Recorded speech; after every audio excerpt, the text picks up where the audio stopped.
শ্রাবণ মেঘের সরোবরে ঘুম পরিদের ডানায় চেপে সুখ অসুখের নিয়ম মেপে সময় দেখো ঠিক কেটে যায় একটু একটু একটু করে।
বাড়িতে কেউ আছেন?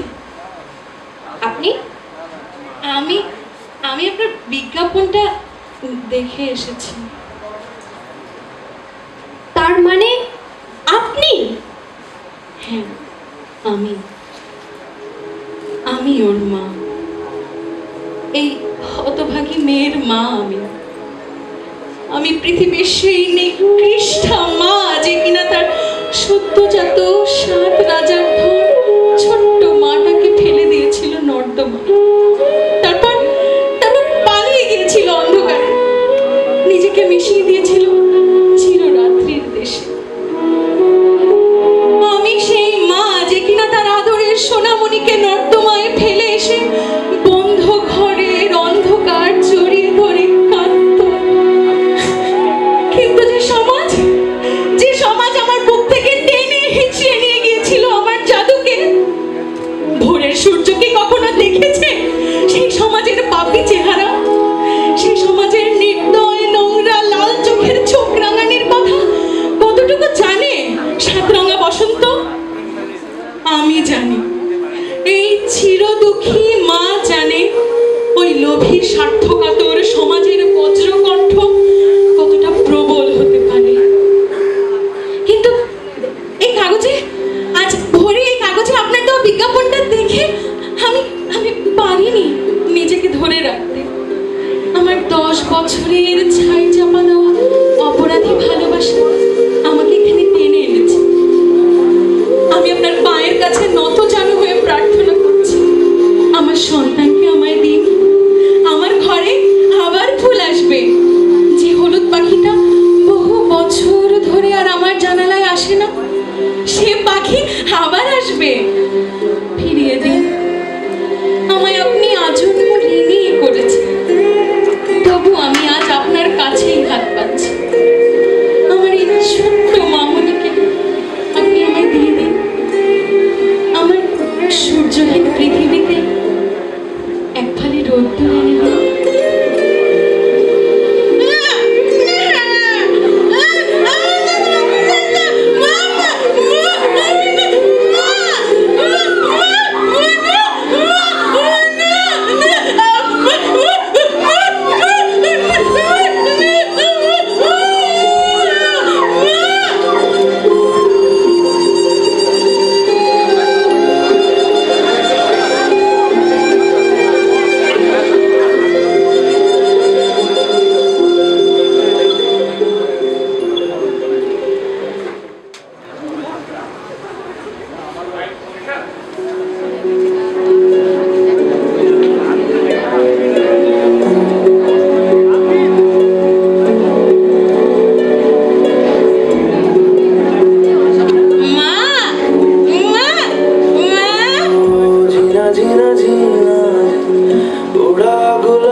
রক্তের সম্পর্ক, বন্ধুত্বের সম্পর্ক, প্রেমের সম্পর্ক, এই সব সম্পর্কের বাইরেও এক অসংজ্ঞায়িত সম্পর্ক থেকে যায়।